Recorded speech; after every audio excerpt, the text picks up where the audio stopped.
I started my career in immigration enforcement in 1984 as a Border Patrol agent. I've worked for 6 presidents, up to Donald Trump. Every president I've ever worked for took some steps to secure the border because they understood you can't have strong national security if you don't have border security. But President Biden is the first president in history of this nation that I know of who came in office and unsecured the border. Flashback. I would, in fact, make sure that we immediately surge to the border. All those people are seeking asylum. They deserve to be heard. That's who we are.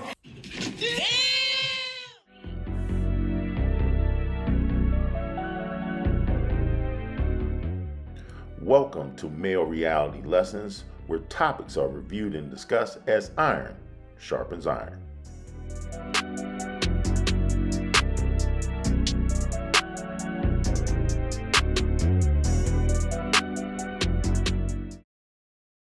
On Male Reality Lessons today, we want to talk about this impacting problem that's sweeping our country, known as the migrant crisis.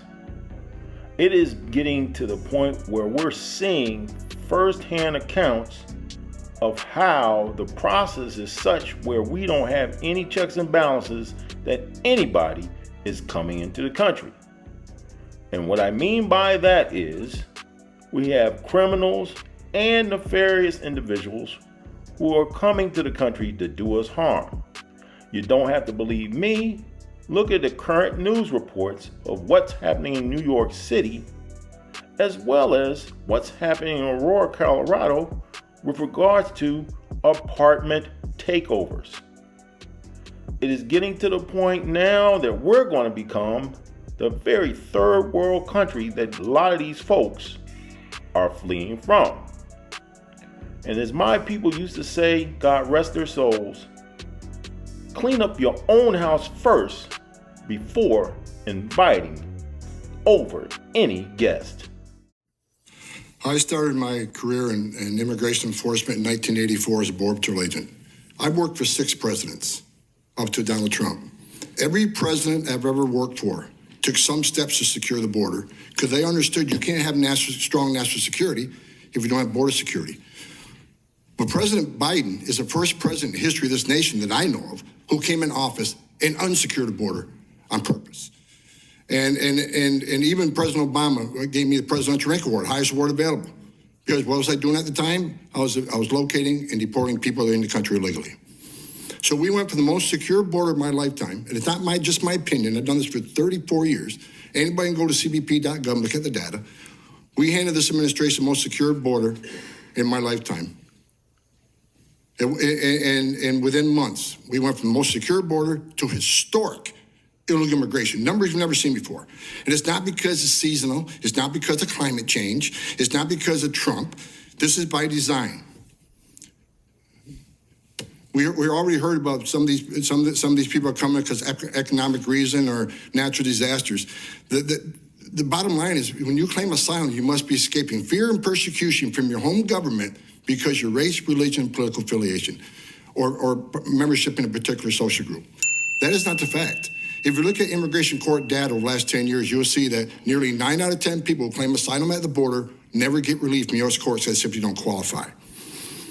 But they're coming and staying because of Biden's promises. I wrote an op-ed 6 months before the election. I said, President Biden becomes president, we'll lose the border. Based on the promises he was making during the campaign. And he's kept those promises. Right now, we have record numbers of illegal aliens coming across the border. Catch and release is rampant. Right now, Secretary Mayorkas already said 85% of everybody coming to the border is being released in the country. They're not being detained. And why are they being detained? Because of 2 reasons. Number one, because he knows, like I do, that vast majority of these people will be ordered removed 5, 6, 7 years down the road, maybe 10. He also knows the Homeland Security Life Cycle Report says if you get an order removal and you're in an ICE bed, you get removed 99% of the time. But if you're not in detention, your chances of being removed are slim. If you're a family unit, it's about 6%. That's why they're releasing them. Thousands of empty ICE beds sitting there right now, already paid for by the taxpayer, but they'd rather release them because they know the vast majority will lose their case and they'll be ordered removed, but if they're not in detention, they won't be removed. So this administration comes up with what they call lawful pathways, which I think are illegal, and I think they'll lose when the decision of the courts come out. The CBP One app, 95.8% are approved. Where's the case-by-case analysis that is supposed to be done for people for parole? It's not being done. It's a shell game. They move thousands to the port of entry so they can claim less illegal entries between the port of entries, but it's failed. Because November, December, we saw record amounts of crossings on the border, over 300,000 just in December. And people who say that the border is not in crisis, I tell you this, in 2020, the total encounters on the southwest border is 646,000. This year, 3.2 million, 5 times what we saw during last year's Trump administration. Court orders are years out, but this administration's counting on it. You overflow the system. It'll push these court dates back 7, 8 years. And what's going to happen? Mark my word. When they finally get order removal 7 years down the road, they'll have a USC child. They'll have 2 USC children. They'll get phone calls from, the director of ICE will get phone calls from the Hill saying, why'd you remove that person with 2 USC kids? Well, he didn't have 2 USC kids when he entered the country legally. So now that he has 2 USC kids, he's immune from the law. The court order means nothing. So here's what I'm looking for.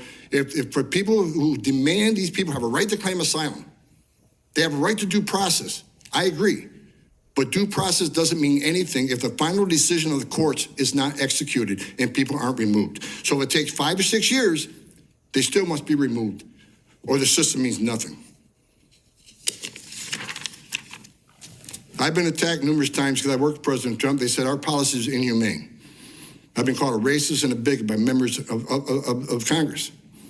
Well, let's get one thing straight. Under President Trump, illegal immigration went to a 45-year low, 83% decline in illegal immigration. There's been several studies saying 31% of women that make that journey through cartels get sexually assaulted. So let me ask you a question, or make a point. When 83% less people are coming, how many migrants didn't die crossing the border when 83% less were coming? How many people didn't die? How many people off the terror screening database didn't try to come to the country because Border Patrol's 100% vigilant on the line and now overwhelmed? How many women and children didn't get sex trafficking to the United States, forced into sex slavery, forced labor, debt bondage? How many billions did the criminal cartels not make? Under President Biden, where they call this humane, over 1,700 migrants have died on U.S. soil. Historic record, not counting the Darien Gap in Mexico and Central America. 112,000 Americans dying from fentanyl. Historical increase in sex trafficking, forced labor, and debt bondage. Almost 100,000 missing kids that were released by ORR. 440,000 unaccompanied children entered the country through the service of the cartels. Someone needs to explain to me how that's humane, any of this stuff. And a record number of people off the terrorist watch list being arrested. 1.9 million gotaways. That statement alone should convince anybody on either side. 1.9 million gotaways, the border is not secure. It's ridiculous to claim so. If you're enjoying the video, please take a moment to like, share, and subscribe to Male Reality Lessons.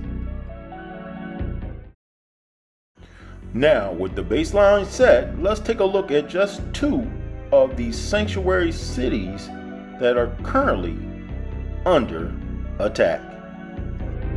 Where police are now joining a regional effort to address Venezuelan gang activity and other crimes involving migrant communities. This is video of a jewelry store heist in nearby Denver, and it shows what police say are alleged members of that gang in action. And this is not the only crime under investigation. Fox 31's Nate Beld is speaking with Aurora's mayor tonight about this issue. He joins us live from the newsroom tonight. Nate. Hey guys, the Aurora Police Department announced today that it's joining forces with Colorado State Patrol and the Bureau of Investigation to create a special task force to address the city's concerns about Venezuelan gang Tren de Aragua. APD says the task force's main goal will be to assist agencies around the area by maximizing resources and sharing intelligence in ongoing investigations. Aurora Mayor Mike Kaufman says this task force has been discussed and even put into practice for a time already, and says one of their biggest efforts right now is engaging with and learning from the community. Certainly there's a lot of Venezuelans that have been here for a long time, and they're not a part of that recent wave that came over. I mean, they came through sponsorships, and they were completely vetted when they came over. But whatever connections they have within this migrant community, to please urge them to cooperate with law enforcement. Kaufman says he can't say too much about what the task force exactly will be doing so that there aren't any investigations that will be compromised, but he does say he believes that allocating more resources to this issue is necessary, and he wants his residents to know it is something that he and APD are both taking seriously. In the newsroom, Nate Bell. Trying to tackle the rapidly escalating violent crime among Venezuelan gang members in the city who have gotten into New York. Fox Eye's Linda Schmidt talked to the NYPD, who says this crime wave is one of their greatest challenges. She joins us live from the newsroom now. Linda, what can you tell us tonight? Well, basically what you just said right there, this is one of the NYPD's biggest challenges right now. Now, the NYPD expects the migrant Venezuelan gang crimes to actually get worse in the city before it gets better. They're waving the guns around. Correct. Waving guns and flashing gang signs on this video.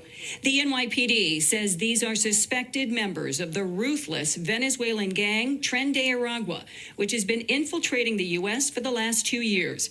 NYPD Assistant Chief of Detectives Jason Savino telling me it is believed this video was made while the gang members were in Ecuador, and its purpose is to recruit new members. Then, when you fast forward, you see the same individuals where?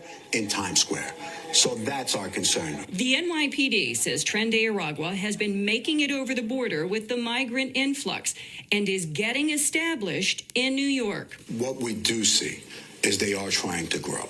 The gang has gone from petty crimes like shoplifting and stealing cell phones and jewelry to all-out shootouts in the streets. Alleged gang member Bernardo Raul Mata recently confessing to police that gang members are being instructed to shoot police officers. Mata is charged with shooting 2 officers after they stopped him for riding a moped the wrong way on a one-way street in Queens. In court, an assistant district attorney revealing what Mata told investigators about the gang. Tren de Aragua members are smuggling firearms into city shelters inside food delivery packages. That way they don't have to go through the metal detector. Guns being smuggled into migrant shelters in food delivery packages that are not being screened. The gang violence is escalating, and now drugs are coming into the picture. We're just starting to see a drug called Tusi, which is a pink cocaine type substance. It seems like this is a huge challenge. It's as big of a challenge as we faced. The NYPD has faced difficult challenges in the past and is determined to win this fight to keep New Yorkers safe. We're having success. We're taking down networks of individuals. We're up to the task and we'll accomplish it. Now, today, I also reached out to City Hall about security and metal detectors at the city-run migrant shelters, and I asked them why food containers are not being screened for possible weapons or drugs. Now, I was told those items are supposed to be screened every single time. And now the city is now retraining security personnel at all city-run migrant shelters. Well, you heard it for yourself. I personally don't live in a sanctuary city or state, but I do have relatives and friends that do. And trust me when I say this is merely the tip of the iceberg. Now, for most, some people just believe, okay, it's just isolated pockets. But as more and more people come across the border under the ruse of quote-unquote Trojan horse seeking asylum, you will soon find out that wherever you are is where you will be, and crime will be at your doorstep. But I want to hear from you in the comment section. Give me your thoughts and opinions on this topic and any other topic here on Male Reality Lessons. As always, I want to thank you for watching. Smash that like button and have a good day.